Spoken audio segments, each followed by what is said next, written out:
Bila bawa motor di waktu siang, kita senang nak ramal keadaan cuaca sebab kita boleh nampak awan dan pokok hujan. Petang ni contohnya, saya memang nampak memang depan tu hujan lebat.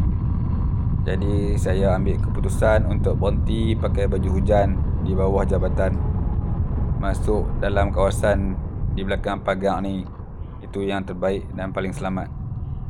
Masa ni tak ada orang pun yang berhenti lagi. Lepas selesai pakai baju hujan dan masih tak ada lagi orang lain yang berhenti pakai baju hujan. Walaupun depan tu dah nampak hujan turun.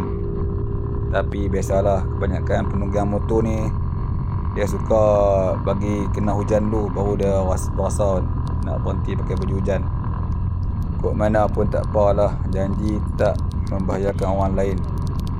Tempat macam ni kira boleh lagi lah berhenti sebab tempat susul masuk ni dia luas.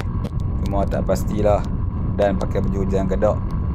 Takut tak ada nak pakai, dah basah lencun dah. Masa ni hujan sebenarnya dah lebat, tapi dalam kamera nampak tak berapa lebat.